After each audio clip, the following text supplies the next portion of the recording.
दोस्तों, प्यार भरा नमस्कार। आज एक नया टॉपिक प्रारंभ करने जा रहे हैं जिसका सूर्य से संबंध है।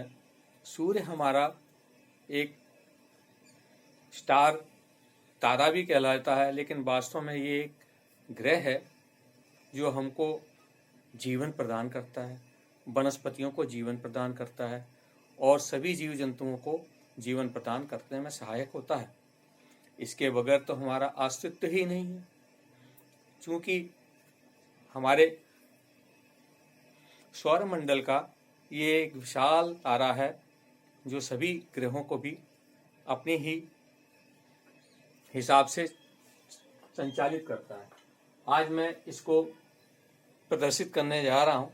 कृपया थोड़ा सा, अगर आप चाहें तो स्क्रीनशॉट ले सकते हैं और मैं फिर प्रारंभ करूँगा। सौर्य और उसके प्रभाव को, उसके ग्रह मित्रों के ग्रह को तथा उसके शत्रुओं के ग्रह को तथा उनकी तत्व की राशियों को। कुछ इस प्रकार से है। यदि हम एक काल पुरुष की कुंडली बना लें, काल पुरुष की कुंडली में मेष राशि आती है। मेष राशि 1 नंबर से प्रारंभ होती है। 1 2 3 4 5 5 6 7 8 9। तो इस मेष राशि में 1 5 और 9 घर ये हमारे अग्नि तत्व कहलाते हैं। ये हमारे अग्नि तत्व कहलाते हैं और इन तत्वों में सब में अगर सूर्य उपस्थित हो तो क्या फल देगा, ये मैं आपको बताने की कोशिश करूंगा। जो आप लोग अपनी अपनी कुंडलियों में उपस्थित सूर्य की स्थिति से समझ सकते हैं कि हमें क्या फल प्रदान करेगा। यहाँ पर उपस्थित ग्रह सूर्य हमें आशावादी, भावुक और क्रोधी बनाता है, जज्बाती भी बना देता है। अतः बहुत ध्यानपूर्वक ऐसे व्यक्तियों से संपर्क स्थापित करना चाहिए। सूर्य की स्वराशि 5 है। सूर्य की उच्च राशि मेष 1 अंक है। अंकों का वर्णन भी हमने यहाँ पे किया हुआ। सूर्य की नीच राशि तुला, जिसको हम 7 अंक से प्रदर्शित करते हैं। अब हम अग्नि तत्व के वर्णन कर चुके हैं। अब यदि हम दूसरा टॉपिक लेते हैं, पृथ्वी तत्व 2 6 और 10।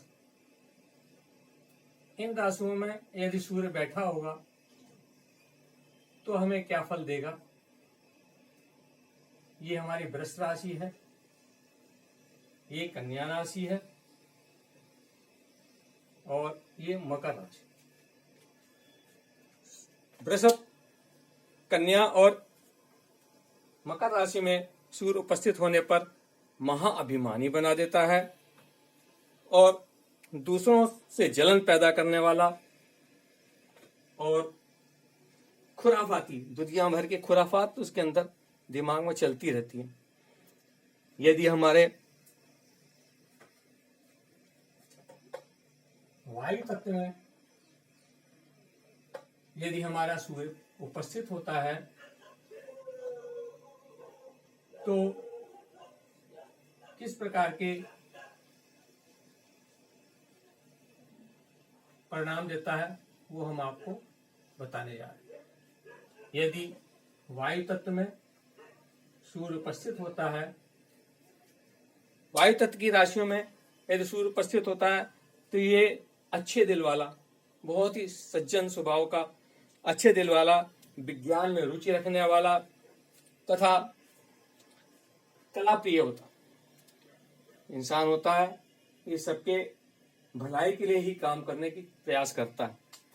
इसी तरह से यदि जल तत्व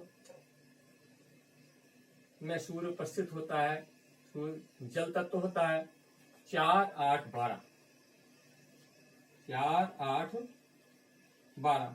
4 होता है कर्क राशि, 8 वृश्चिक राशि और 12 मीन राशि। मीन राशि में ये यहाँ पर सूर्य उपस्थित होता है तो ये हमें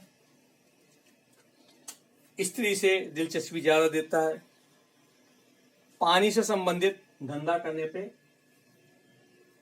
फल प्रदान करता है। इस प्रकार से हम समझ सकते हैं कि हम सूर्य से किस तरह से लाभान्वित हो सकते हैं। और अब हम चलते हैं दूसरे तत्व पे। यदि कर्म स्थान, यदि भाग्य स्थान पर, ये कालपुरुष की कुंडली में भाग्य स्थान पर सूर्य लिखा होता है, लग्न कोई भी हो सकता है, लग्न कोई भी हो सकता है। यदि भाग्य स्थान पर सूर्य बैठा हो तो हमें पिता से अनबन करा देता है और कुटुंबियों से मान सम्मान प्राप्त कराता है। कुटुंब से 8वां पड़ता है, इसलिए मान सम्मान प्राप्त कराएगा। इसी प्रकार से यह 10वें भाव में सूर्य होता है, 10वें भाव में सूर्य होता है, 9वें का हमने बता दिया। 10वें में यदि सूर्य हो तो ये हमें सरकारी नौकरी दिलाता है, पद मान प्रतिष्ठा दिलाता है और संसार में बहुत प्रकार के हमें कर्मों से फायदा दिलाता है। यदि सूर्य 11वें स्थान पर लाभ भाव में उपस्थित होता है तो हमें हर प्रकार से धन दौलत यश सम्मान प्राप्त कराता है, किसी प्रकार की कमी इसमें नहीं देखने को मिलती है।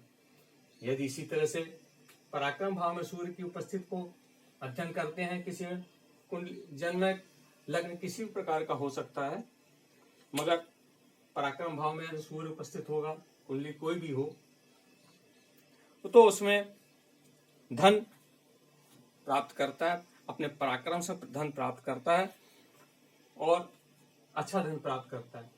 यदि यही सूर्य 6ठे घर में होता है मगर रोग रिपु ऋण भाव में होता है तो हमेशा हानि और शत्रुओं से कलह कराने की प्रयास करता रहता है। इस प्रकार से हमने समझा कि सूर्य की किसी भी लग्न में, किसी भी, यहां हमने मेष कालपुरुष की कुंडली दी है, किसी भी लग्न में हो सकता है, तो इन भावों में उपस्थित होने पर सूर्य हमें लाभ और हानि यश अपयश भी प्रदान करता, उसका वर्णन हमने किया। अब हम देखते हैं कि सूर्य, किसी घर में सूर्य और मंगल की युति हो जाती है तो ये हमेशा बहुत ज्यादा उग्र स्वभाव प्रदान कर देता है और छोटी छोटी बातों में गुस्सा हो जाना, छोटी छोटी बातों में गुस्सा होकर अपने प्रभाव को दूसरों के ऊपर हावी होने की कोशिश करता है, जिससे हमारे संबंध या रिश्ते खराब हो जाते हैं। इससे अवॉइड करना चाहिए। इसके उपाय भी, इसको हम कह देते हैं कि ये बहुत ही खराब ग्रहों का इसमें उपाय करना चाहिए। हनुमान जी की उपासना में संलग्न हो चाहिए।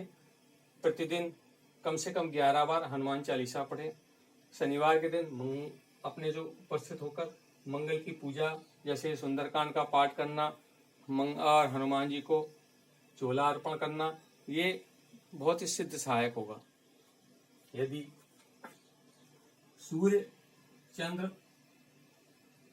और बुध की युति किसी भी भाव में हो तो ये हमेशा लाभ प्रदान करती है कि कुंडली के किसी भी भाव में हो सकता।